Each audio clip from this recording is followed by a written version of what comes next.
一个美国的联邦探员回家撞见了戴着头套的歹徒正持刀刺向床上的妻子，他开枪击毙了歹徒，却没能救回妻子。Your wife has died. 所有人都同情这位失去妻子的英雄，直到2年之后，警方公布了真相。那个戴着头套的男人根本就不是凶手，他只是被写进剧本的一个角色而已。这场入室杀妻案呢，从头到尾都是一场精心设计的剧本谋杀。死去的妻子和那个歹徒都是被人给算计了。这个案件呢，发生在2023年，直到今年，也就是2026年的2月2日，法院终于判了。大家好，我是海岩，今天呢，我们就来说一下这个案子。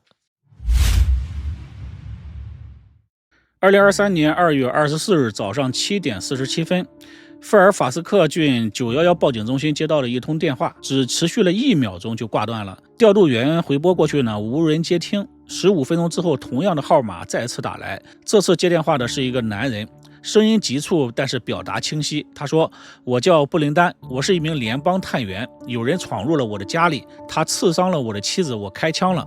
妻子呢，现在正在流血，脖子上有很多伤口。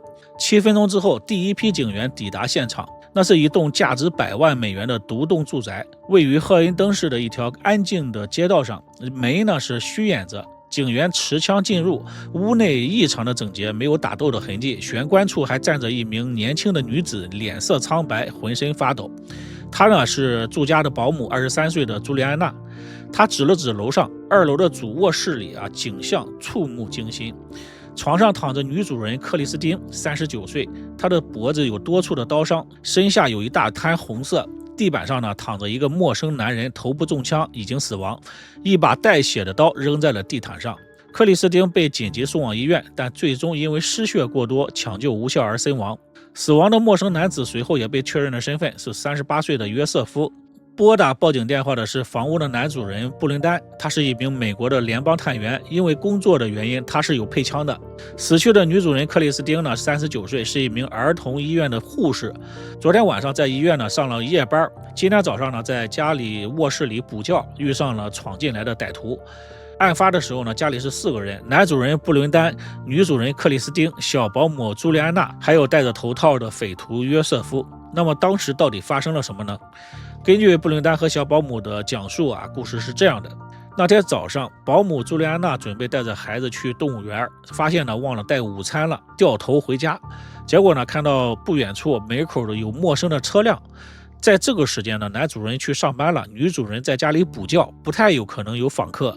于是呢，小保姆非常的警觉，她先给家里的女主人打电话，结果对方关机。于是呢，她又给男主人打电话，说家里可能来了陌生人。正在麦当劳里买早餐的布林丹火速的赶回，男主人和小保姆会合之后呢，悄悄的进屋，听到2楼有动静。男主人布林丹让保姆带着孩子躲进地下室，自己持枪上楼。小保姆将孩子带到了地下室，等了几分钟之后呢，2楼传来了打斗声。小保姆不放心，把孩子放在了一个衣柜里面，交代让他不要发出声音，自己呢慢慢上了2楼。结果到了2楼之后呢，他看到了惊悚的一幕，女主人克里斯汀浑身是血的躺在了床上一动不动，脖子上还有触目惊心的伤口。男主人布林丹呢正和一个戴着头套手里拿着刀的男人扭打在了一起。布林丹开了一枪，打中了头套男的头部，但是呢对方不仅没有倒下，反而红着眼睛拿着刀扑向了布林丹。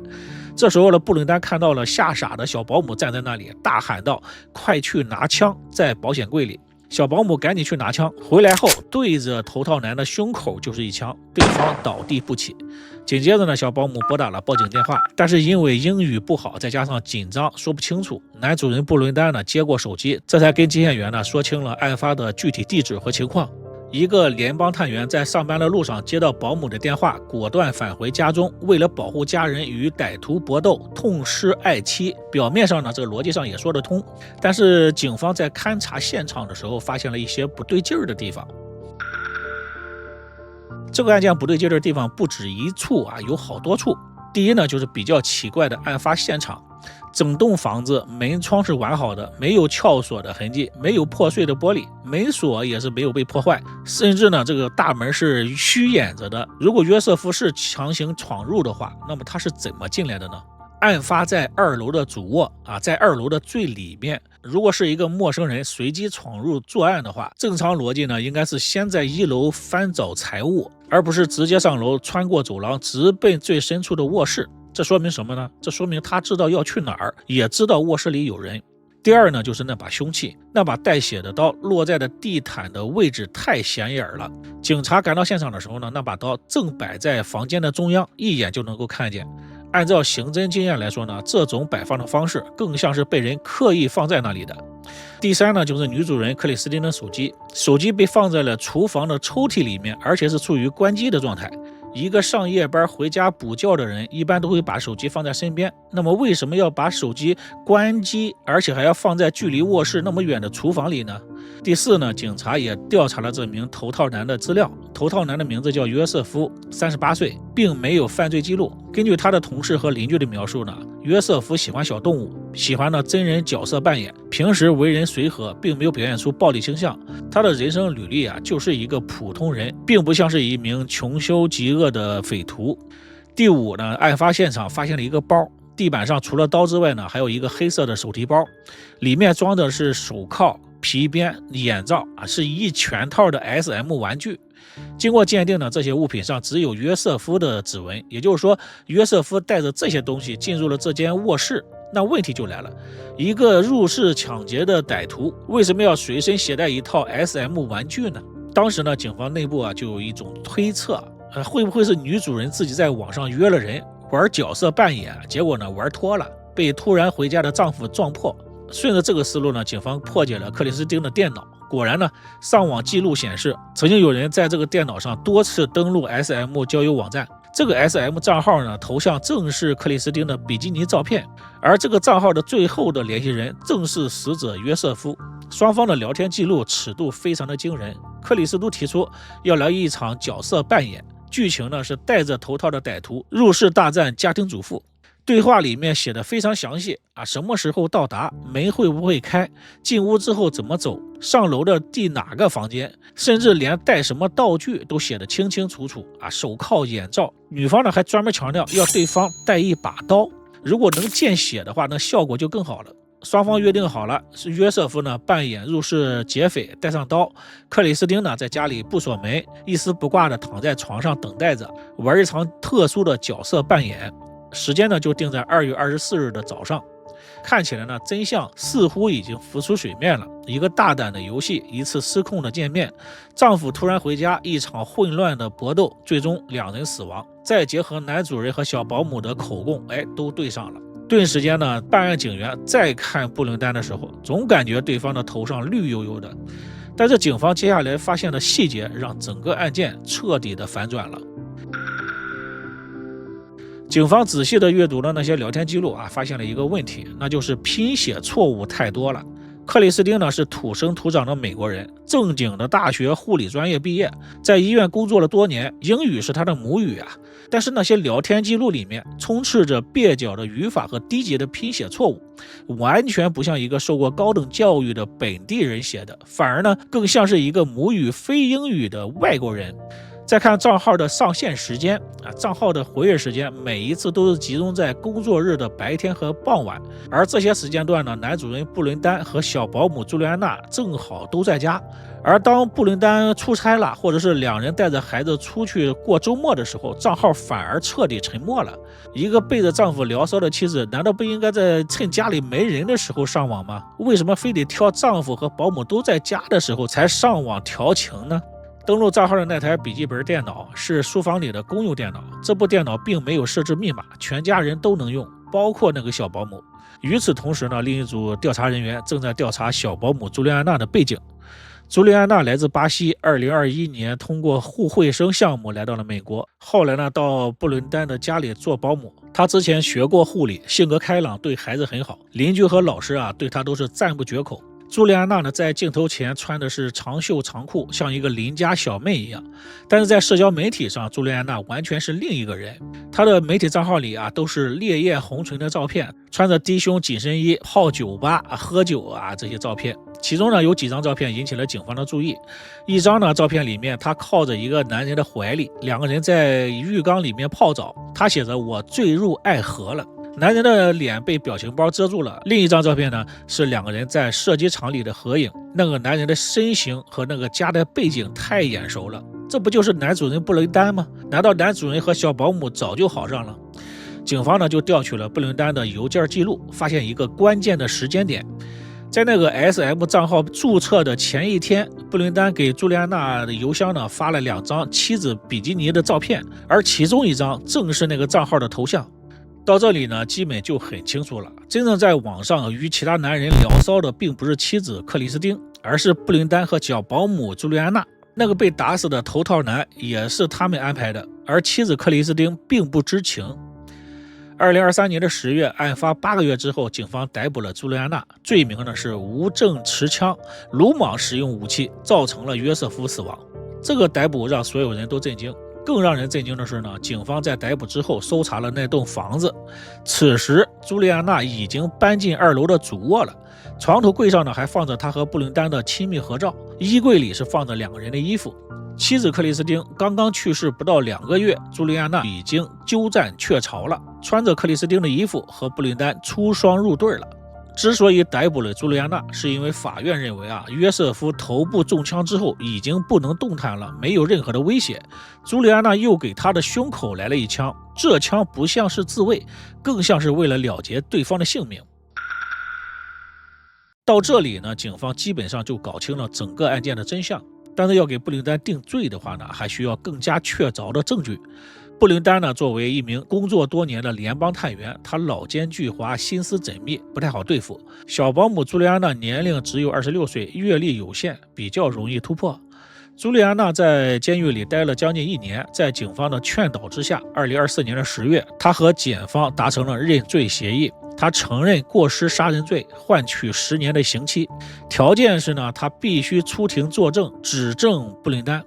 1个月之后，布伦丹被捕检方呢对他提出了4项指控，2项谋杀罪，分别是针对克里斯汀和约瑟夫的2项谋杀罪，使用致命武器罪，危害儿童安全罪。2026年1月，案件开庭。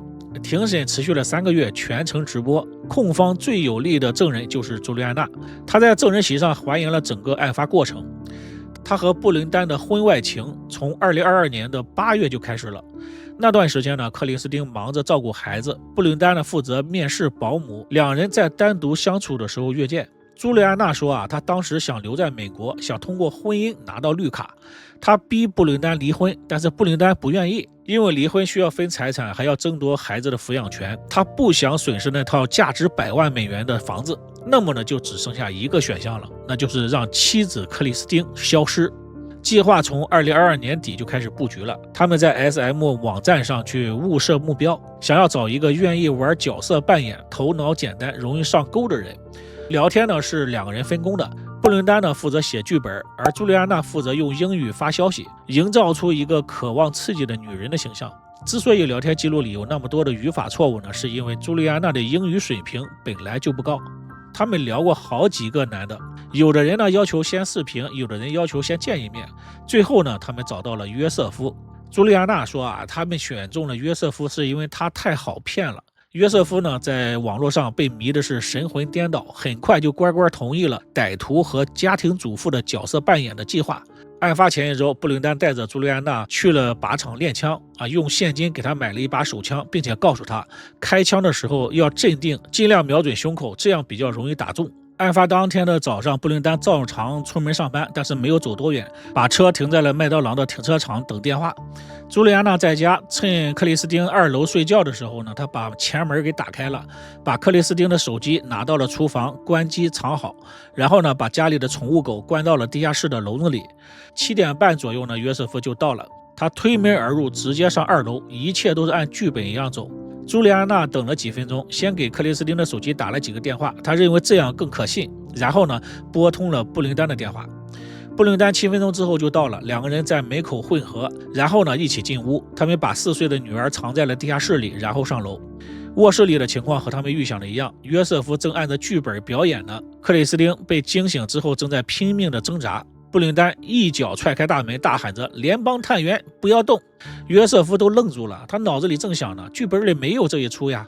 克里斯汀呢就像看到救星一样，喊着他有刀。布林丹抬手就是一枪，击中了约瑟夫的眉心，约瑟夫倒地抽搐，但是还没有死。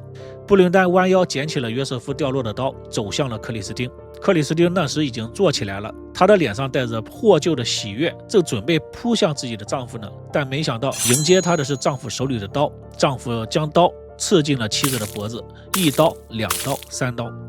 这一幕呀，可把小保姆朱莉安娜给吓坏了。她躲进了隔壁的房间，不敢去看。她听到克里斯汀的惨叫声越来越弱，直到消失。几分钟之后，布林丹走出来，脸上没有什么表情。他指了地上还在抽搐的约瑟夫，对朱莉安娜说：“他还没死，杀了他。”朱莉安娜闭着眼睛，对着约瑟夫的胸口补了一枪。接下来的13分钟里，两个人开始伪造现场，把克里斯汀的血抹在了约瑟夫的手上，把刀塞到了他的手里，把被单的弄乱制造出搏斗的痕迹。然后朱莉安娜哆嗦着拨打了911。法庭上，布林丹的辩护律师试图做2件事情：一是强调朱莉安娜的话没有可信度，说她是为了减刑才撒谎的；第二呢是强调证据不足，单凭口供不能定罪。但是控方提交的证据一条一条的反驳了辩方的说法。法医的证据显示，约瑟夫的手掌和手臂上有血，但是指甲缝里是干干净净的，这不符合持刀捅人的情况。如果他捅了克里斯汀，血应该渗进他的指甲缝里。而现场的血迹分布显示呢，他手上的血呢更像是事后被涂抹上去的。弹道分析显示，约瑟夫胸口的枪伤是在他倒地的情况之下造成的，出血量和喷溅的角度都符合倒地之后补枪的特征。手机定位显示，案发当天早上，布林丹的车的确在麦当劳的停车场停了将近20分钟，但是呢，那家麦当劳并不在他的通勤路线上。案发前，布林丹还将家里的玻璃全都换成了隔音玻璃。所以呢，案发时候即便是有人开枪了，邻居也没有发觉。控方呢在法庭上出示了布林丹购买隔音玻璃的收据。另外呢，控方还出具了案发前1周布林丹和朱莉安娜在靶场上打靶的监控录像。可以说，两个人为了杀害克里斯汀做足了准备。2026年的2月2日，陪审团最终达成一致，布伦丹4项罪名全部成立现在呢已经给他定罪了，但是具体的量刑的刑期还需要在2026年的5月份法庭才会宣判。根据弗吉尼亚的法律呢，布伦丹大概率呢会被判终身监禁，不得假释。而小保姆朱莉安娜因为认罪和协调调查被判了10年的刑期，刑满释放之后，她将会被遣返回巴西。至此，这场精心编写的剧本杀终于落幕了。讽刺的是呢，约瑟夫还以为自己只是参加一场带角色扮演的艳遇，但是他不知道的是，当他踏进那个房间的时候，就已经成为了别人的替罪羊。而妻子克里斯汀是最无辜的，她到死什么都不知道，不知道丈夫出轨，也不知道保姆就是情妇，不知道有人在网上冒充她约了一个陌生男人，最后呢死在了丈夫和小三的手里。布林丹这个恶毒的丈夫，为了钱财，为了一己私欲，竟然对妻子痛下杀手。最恶毒的是呢，还要往死去的妻子身上泼脏水，最终呢被自己的设计的剧本送进了监狱。最可怜的是他们的孩子，父亲出轨小保姆，并且和小保姆一起谋杀了自己的母亲。这个残忍的事实给孩子带来的伤痛，可能会影响孩子的一生。